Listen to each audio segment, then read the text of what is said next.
Hello folks, this is the Celtic Nerd bringing you another nerdy video. I am joined by Adam. Hello there. Adam, how did you hear about Ludosport? Basically, I was looking up lightsaber combat on YouTube and stuff, and then eventually I came across Ludosport by complete fluke a few years ago. Was never in a position to actually do it until I actually went to college in Dublin, so then I got into it that way. Yeah. Okay, so that's how you heard about it. Yes. You've been at it for about 6 months, give or take? Since October, yes. Yeah. I am still a complete noob though. Right. Again, as I stated in one of our previous interviews, of the series, Yes. I lost count of what part this is. You did quite well during the mini tournament. Yes, honestly, it was a lot down to luck, I think. It was like I came up against you, and went up against Mark, and then I lost against the other instructor, Aaron, who all of you are extremely good. So I honestly, but in the actual tournament, I didn't even realize I was in the final until after it. We did it a little bit differently than the normal structure tournament. Yeah.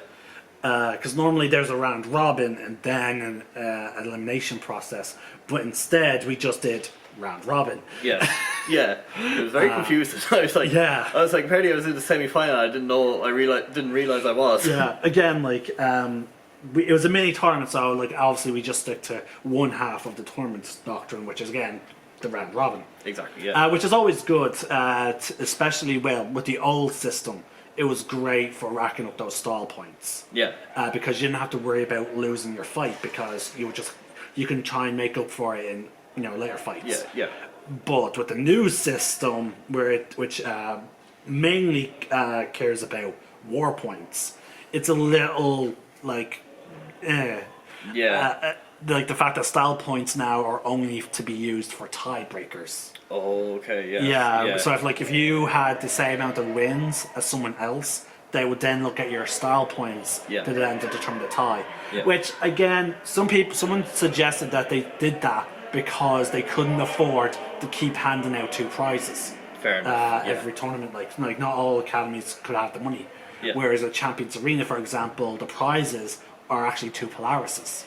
Oh, okay. Yeah, so if you win War, you were given a Polaris, and if you won Style, you were given a different coloured Polaris. Okay, right. I don't know if things might change. I've talked to a few people, and some people are not entirely agreeing with the fact of War over Style. Yes. Because Style, even though it's called Style, it's really being rewarded points for doing the techniques correctly. Yeah. So, that being political stuff in Ludosport aside, so are you looking forward to your proper official tournament coming up this August? I'm looking forward to it. I just I don't expect it. I just am there to have fun, to be honest. Participate. I'm kind of seeing it as just, alright, it's going to be fun. I don't expect it You're not going in with a victorious attitude or a defeatist attitude. You're just going in. Yes. I just want to have fun. Yes, I'm just going to try and I'll try to win, but at the same time I will not be disheartened if I lose. Okay. Yeah. That's a pretty good way of looking at it, I suppose. Just keep in mind though, during my first official tournament, I did win it. I won Style. Yes. I came fourth for what's it called? War points, yeah. Yeah, and I was stuck at fourth so much until eventually I rounded up coming first for War and first for Style. Yes. Which I was like, oh dad, now because that was the year I promised myself if I ever came first for a tournament, I would buy my own hilt. Yeah. And when that happened, I was like, oh, okay, now I definitely can't go back on this promise to myself. Yes. Because I'm definitely going to go to compete in Milan. Yeah. No, that was when I competed in Madrid. It was the last official tournament we had when I came first. Yeah. What's your favourite aspect of Ludosport? To be honest, I really like the idea of service, respect and care. To be honest, it suits me down to the ground because my entire personality is based off those 3 principles anyway. So I was like, okay, yeah. So actually, it was very easy to follow them.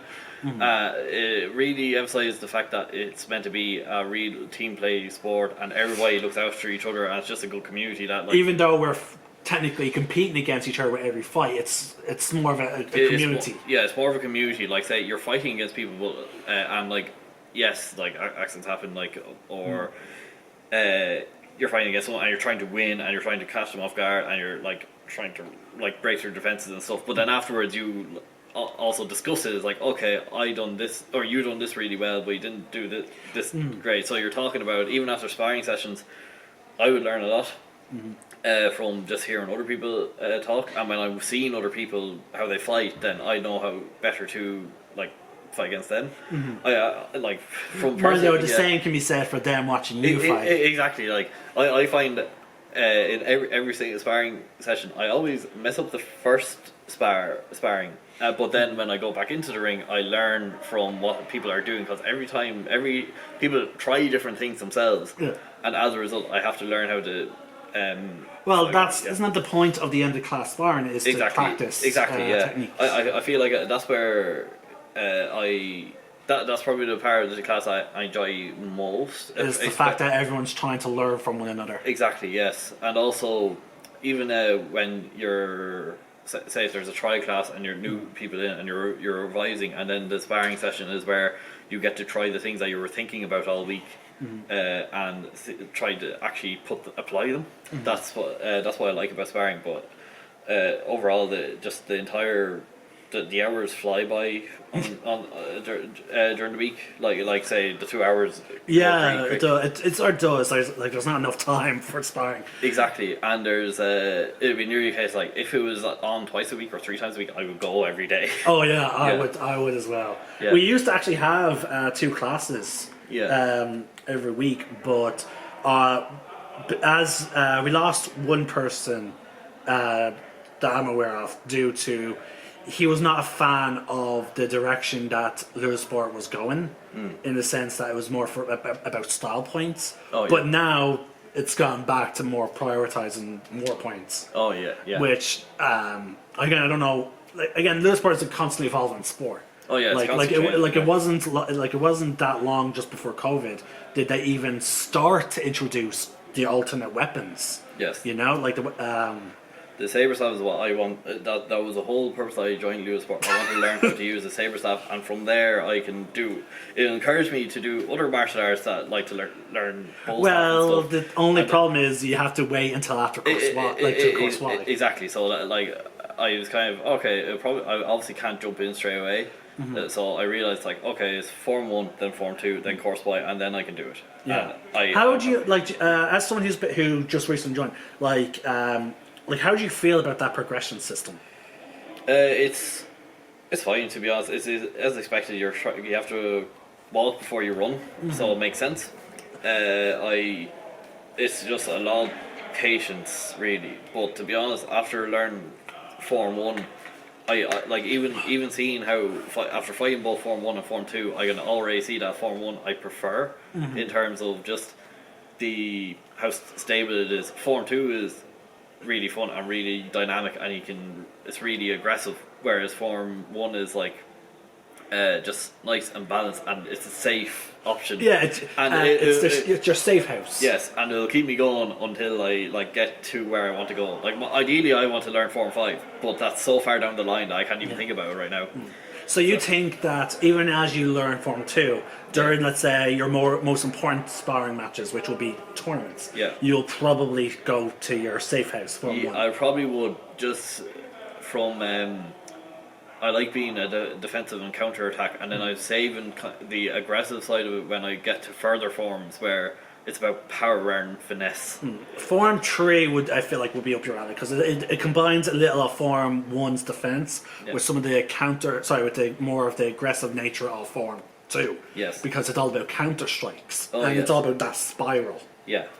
I think I think the Form 3 is where saber staff starts, and then you do course Y starts, and then you choose which weapon you want to use. Exactly. Now, just because I should mention it, because Mark did mention it, you would have to be lucky because we will need to make sure we have an instructor to teach you. Oh, exactly. Yeah.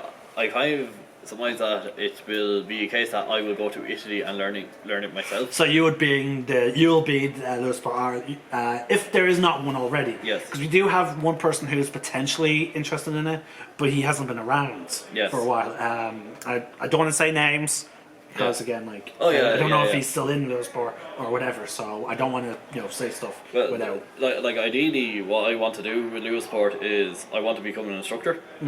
And then bring it back to where you I want originally to, live. yes. So the idea thing is like obviously I like to become an instructor in Form 1 at least. Yeah. Then I can set up another academy wherever it may be, wherever I move to in Ireland, set up another academy there. Alternative, as well as that, I would like to learn another advanced form that nobody else in Ireland knows. So that way, just keep in mind though, if that is the case, you might have to, like for example, like with Mark, he has to commute to teach. Oh, so I'd be like, happy so with that, would you be happy to commute to like? I commute like an hour every day or every Tuesday to do Ludosport. Last what was it? When I started in October, I was commuting from Carlo, so I go home at 11 after Ludosport, and then I go. So your dedication to the sport is like you don't care. I don't really care. No, You're like I will teach the staff. Like if I lived in Waterford, I would probably come up to Dublin to do Ludosport if it's the only. Hey, place. if I had my own place and there was a moment where you needed a crash for the night, I'm like, yeah, you can just crash on my sofa. Yeah, to be honest, I honestly. There's actually a guy who travelled across Europe to all the different little sport academies. People were like, oh no, don't spend money on a hotel. Yeah. Just crash on our fucking sofa, like. And he travelled to all the different academies throughout Europe, that way. Like it'd be a case where if I did get a job, work from home in my home place in Carlow or Kildare, and then just drive up to Ludosport on a Tuesday and then go back to where the hell I was, like where it's Galway or Cork or something the next day. I would do that. So like it's in my interest to like set up another academy if I'm not anywhere near Dublin. Yeah. See, like it's funny that you mentioned that because like I'm in the same situation. Yeah. I'm like to be a bit honest, I have a travel pass because I'm on long-term disability. And if I do become a Form 2 instructor, like I plan to become an instructor in other forms as well, not just for this academy, but because my travel pass also extends to buses and trains. Like theoretically, like if let's say you set up an academy and you didn't have a Form 2 instructor, if it was train accessible, I would be like, hey, it's depending on how late it is or whatever. I would be like, okay, I'll hop on the train and I'll teach your Form 2 class. Yeah.